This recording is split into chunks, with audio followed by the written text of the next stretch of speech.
Bienvenidos a esta nueva inmersión profunda. Hoy tenemos sobre la mesa un análisis que plantea, un cambio de paradigma bastante profundo sobre cómo entendemos el mundo y nuestro papel en él. Ujú.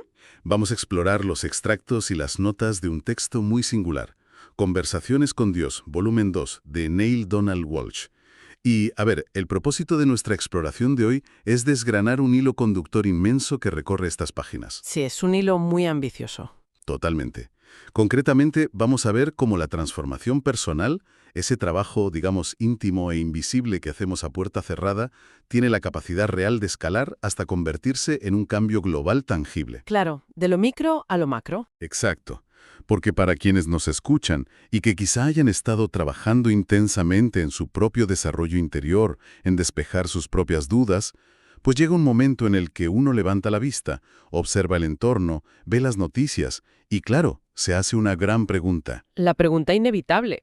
Eso es, uno se pregunta ¿cómo puedo contribuir a un mundo mejor? Es el salto de la introspección personal a la conciencia colectiva.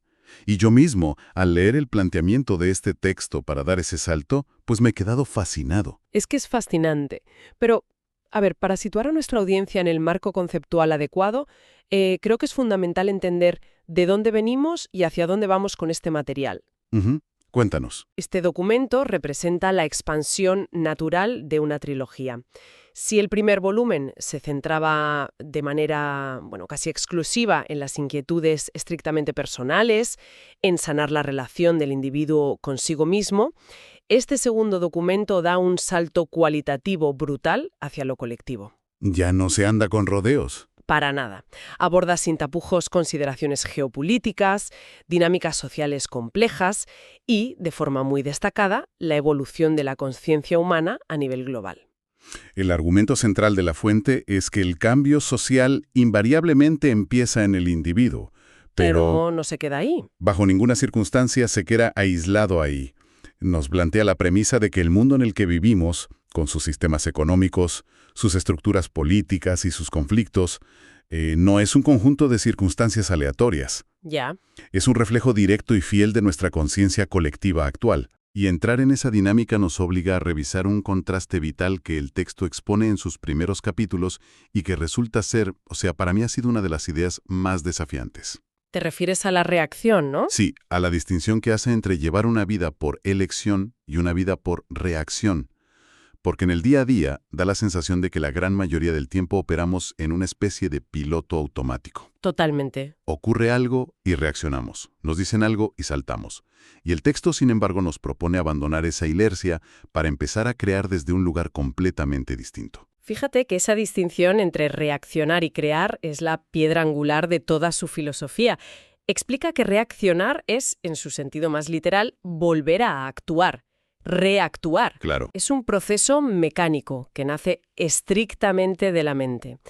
Cuando una persona reacciona ante un estímulo, lo que está haciendo en milisegundos es buscar en su banco de memoria experiencias pasadas, filtrar los datos actuales a través de traumas o dolores previos y comportarse exactamente igual que lo hizo antes. Básicamente estamos repitiendo el pasado sin darnos cuenta. Exacto. La mente es una máquina de supervivencia basada en el pasado. Y aquí es donde podemos conectar con lo que decía Viktor Frankl, ¿recuerdas? Ah, sí, la libertad de elección. Eso es. Frankl sostenía que entre el estímulo y la respuesta hay un espacio, y en ese espacio reside nuestra libertad para elegir. Pues el texto va en esa misma línea. Define la creación como un acto puro del alma.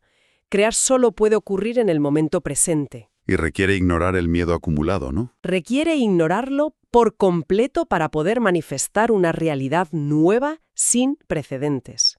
Esto también resuena muchísimo con lo que plantea Eckhart Tolle sobre el poder de vivir conscientemente en el ahora.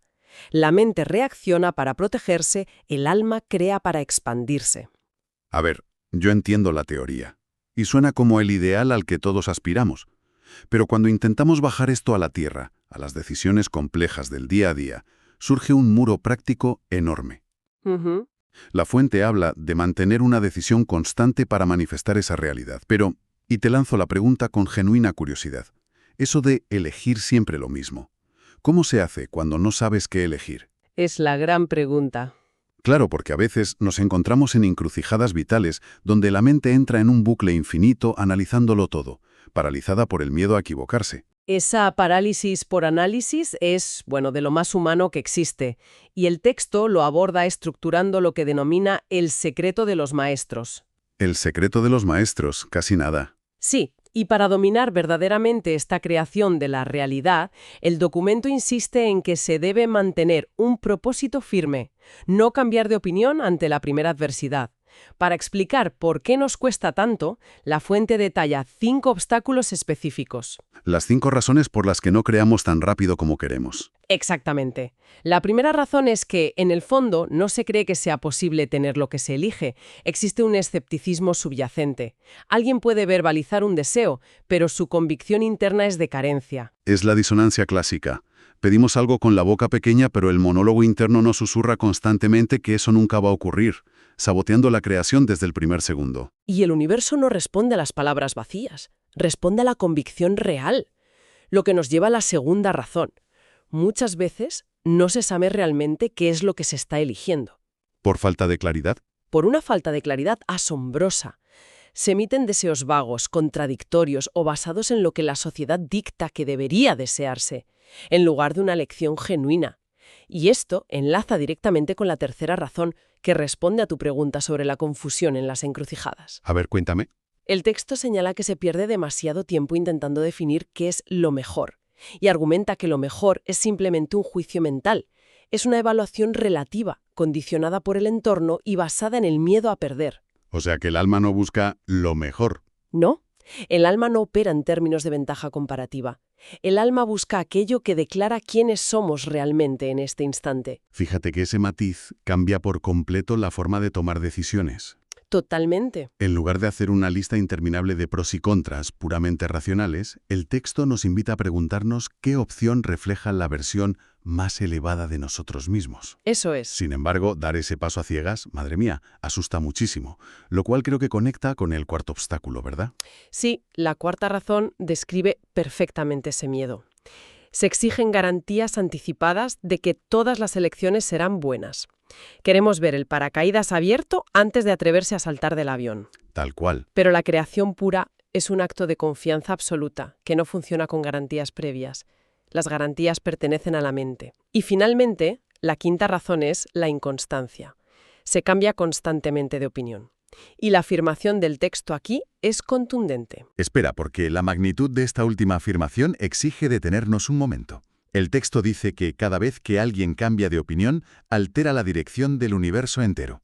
Pensar que un cambio de opinión no es simplemente, digamos, un proceso neurológico aislado dentro de nuestro cráneo, sino que es una fuerza que reconfigura el universo. Esto nos introduce en un concepto que el texto llama la instantaneidad ubicua. Es la idea de que nuestras elecciones cotidianas, y hasta nuestros pensamientos más silenciosos, tienen un impacto inmediato en todo el entramado de la existencia. Es un concepto abrumador. Llevado por la implicación de esta idea, te lanzo otra pregunta. ¿Tú crees que realmente podemos cambiar la sociedad cambiando nuestros pensamientos? El marco teórico de este libro responde a esa pregunta con un rotundo sí. Y estoy convencida de que no lo hace desde un misticismo abstracto, sino con un modelo casi físico. La fuente propone que todo en el universo emite energía. Funciona como si cada ser humano fuera un transmisor de radio. Transmitiendo en todas direcciones. Exacto, emitiendo vibraciones en un radio de 360 grados. Y esta energía no se evapora en el vacío. Viaja, se entrelaza con otras energías y forma lo que el texto denomina una matriz. Y aquí es donde se pone interesante. Mucho. El concepto clave surge cuando dos energías se encuentran en esta matriz. No simplemente chocan y rebotan, se fusionan para formar una tercera entidad. El autor lo llama un cuerpo intermedio. Esto nos recuerda mucho al trabajo de autoras como Louise Hay sobre cómo nuestros pensamientos moldean activamente la realidad material a través de estas frecuencias. Es decir, que entre esas dos personas se genera literalmente una nueva realidad energética que contiene la mezcla de ambas intenciones. Así es. Y si lo llevamos a un nivel macro, resulta fascinante, o aterrador según se mire, observar cómo esto escala hacia la geopolítica. Si una masa crítica de millones de personas sostiene pensamientos constantes de miedo, de carencia o de ira reprimida. Todo ese entramado de cuerpos intermedios acaba moldeando la realidad global. Exacto. La ley de atracción a gran escala. Lo semejante atrae a lo semejante. y esos pensamientos colectivos coagulan en formas físicas. El texto plantea una visión de la historia donde las guerras mundiales, las crisis económicas o los regímenes dictatoriales no son producto de la mala suerte. Son el reflejo físico directo de una consciencia colectiva basada en la separación y el pánico. Madre mía. La consciencia de grupo es la tierra fértil de la que se nutren tanto las tiranías más oscuras como los movimientos de paz. Sin ese sustrato energético colectivo, ningún líder podría sostenerse. Ese enfoque elimina por completo la posibilidad de adoptar un rol de víctima a nivel global. Nos impide lavarnos las manos, sentarnos en el sofá y culpar exclusivamente a los políticos. Totalmente. El texto nos devuelve la responsabilidad a nosotros. Nos dice que esos sistemas solo existen porque nuestra conciencia colectiva les da permiso para existir. Y esto nos lleva a la parte más diagnóstica del análisis de hoy. Para resolver estos dilemas, la fuente señala que la humanidad debe enfrentar dos problemas fundamentales. Y el diagnóstico es implacable. Identifica dos grandes escollos: la separación y la falta de visibilidad. Abordando el primero, la ilusión de la separación es descrita como la enfermedad crónica de la humanidad. La raíz de todo. El texto es tajante. Afirma que toda falta de compasión y toda injusticia nacen de la creencia de que estamos separados los unos de los otros. Mientras un individuo o una nación perciba que su bienestar es independiente del de su vecino, operará bajo el sálvese quien pueda. Un modelo basado en la competencia extrema y en la supervivencia del más fuerte. Lo cual, a estas alturas, la fuente considera un modelo sumamente primitivo. Primitivo e insostenible. El salto evolutivo real que se nos pide es asimilar el todos somos uno. Si de verdad se integrara la idea de que el dolor del otro es el propio dolor, conceptos como la explotación económica dejarían de tener sentido lógico. Perderían toda su utilidad práctica. Y para desmantelar esa ilusión, el documento propone el segundo gran desafío, que es, diría yo, la propuesta más radical de todas: el desafío de la visibilidad absoluta. La visibilidad. Esto tiene tela. Desafía todas las estructuras de la sociedad contemporánea. Se refiere a vivir con una transparencia total y absoluta, eliminando cualquier tipo de secreto. Cero secretos. Cero. En todos los niveles. Desde la contabilidad oculta de los gobiernos y empresas hasta las dinámicas más íntimas de las relaciones personales. Un sistema sin agendas ocultas. Plantearse vivir en un mundo de visibilidad absoluta genera de entrada un vértigo tremendo. Estamos muy habituados a protegernos detrás de medias verdades, silencios o mentiras piadosas. Pensar que nada de lo que hacemos pueda ocultarse parece abrumador. Es que da mucho miedo soltar el control. Pero a la vez, si reflexionas sobre la inmensa cantidad de energía mental que gastamos diariamente en sostener esas máscaras, uno puede entrever la libertad gigantesca que supondría soltarlas. Es una liberación. Y para lograrlo, el texto nos proporciona una hoja de ruta a través de los 5 niveles de veracidad. Es un camino metódico hacia la transparencia. A ver, ¿cuáles son? El primer nivel es decirse la verdad a uno mismo sobre uno mismo. A menudo, el autoengaño es el gran bloqueador. Desde luego. El segundo nivel consiste en decir la verdad sobre uno mismo a otra persona, mostrándose vulnerable. El tercero. Es decirle la verdad a otra persona, a esa misma persona. Ese ya empieza a picar. Ya lo creo. El cuarto avanza hacia decir la verdad sobre los demás a todos los demás, eliminando la hipocresía social. Y el quinto y último nivel es decirle la verdad a todos, sobre todo, en todo momento. Madre mía. Y la afirmación del texto es que la aplicación sostenida de esta visibilidad destruiría más de la mitad de los problemas crónicos del mundo casi de la noche a la mañana. La corrupción política o los fraudes financieros se basan sin excepción en mantener algo en secreto. Y esto subraya un punto filosófico central en nuestra inmersión profunda. La verdadera revolución no va a llegar firmando nuevas leyes o códigos penales más punitivos. No, eso no cambia la raíz. Según el documento, la única revolución válida requiere una honestidad radical que brota de la conciencia de unidad. Si alguien reconoce sinceramente que la otra persona es una extensión de sí mismo, no necesita que una ley le amenace con la cárcel para no hacerle daño. A esto el texto lo llama la no ley. Actuar desde el cuidado mutuo de forma tan innata que las reglas coercitivas sobran. Y fíjate, este principio de la no ley tiene implicaciones profundas en cómo el texto aborda los sistemas macroeconómicos y políticos. Sí, entra en terrenos pantanosos, pero de forma muy neutral. Muy analítica. Observa modelos como el capitalismo y el comunismo sin tomar partido, viéndolos como reflejos espirituales. Por un lado, argumenta que un sistema capitalista enfocado exclusivamente en la acumulación desmedida de recursos, mientras existe pobreza extrema, refleja una mentalidad de escasez y separación llevada al extremo. Un síntoma de subdesarrollo espiritual según la fuente. Exactamente. Pero al mismo tiempo critica abiertamente las soluciones que intentan forzar la igualdad desde el otro extremo. Claro, no avala la redistribución impuesta. Para nada. Señala que los regímenes que intentaron establecer la igualdad económica a través de la coerción del Estado fallaron estrepitosamente, porque utilizaron la imposición y anularon el libre albedrío, que es absolutamente sagrado para la evolución del alma. O sea que la solución a la desigualdad no es política ni impositiva, sino estrictamente de conciencia. Si la humanidad lograra cambiar su concepto de grandeza, valorando el bienestar común por encima de la mera acumulación material, la compulsión de acaparar desaparecería sola, compartirían los recursos voluntariamente. ¡Qué maravilla de escenario! Pero claro, para que una transformación de ese calibre sea sostenible, el texto dedica atención al sistema educativo. Es evidente que si seguimos educando bajo el paradigma de la competencia extrema, comparando calificaciones, el resultado lógico seguirá siendo un mundo lleno de conflictos. La crítica de la fuente a la educación tradicional es muy aguda. Argumenta que las escuelas están diseñadas para transferir datos del pasado y premiar a quienes mejor memorizan. y eso fomenta una mente reactiva, volviendo al principio de lo que hablábamos. Exacto. El documento propone un vuelco total. En lugar de dar respuestas basadas en la memoria del pasado, las escuelas deberían enseñar a hacer preguntas desde el presente, fomentar la honestidad radical, la resolución pacífica y la consciencia creativa. La pregunta más importante que deberían hacer en las escuelas es ¿qué elegimos ser ahora?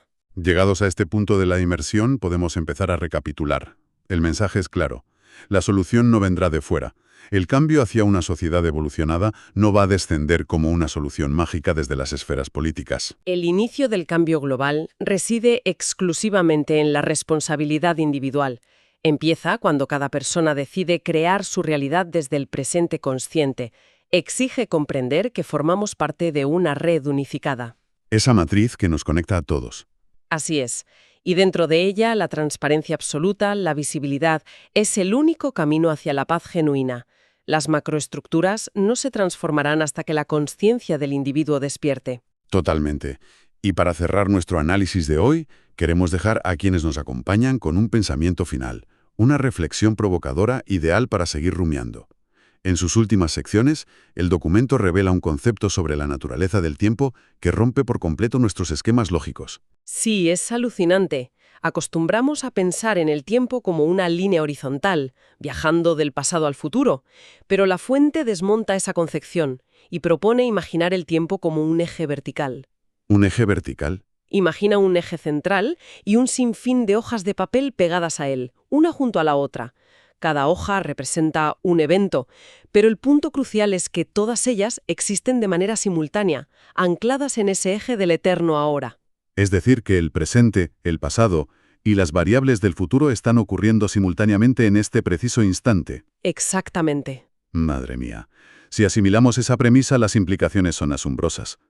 Si el futuro ya está ocurriendo ahora mismo en alguna de esas hojas del eje vertical, significa que esa sociedad pacífica y transparente que tanto anhelamos construir no es una utopía inalcanzable. Ya existe. Ya está ahí, vibrando en el eterno ahora. El verdadero reto para la humanidad no es inventar la rueda o construir esa sociedad de cero, sino elevar nuestra conciencia colectiva para sintonizar nuestra frecuencia con esa realidad que ya nos está esperando. Es un cambio de perspectiva estimulante y lleno de esperanza. Sin duda. Y con esta reflexión dejamos a nuestra audiencia. Muchísimas gracias por acompañarnos en esta profunda exploración.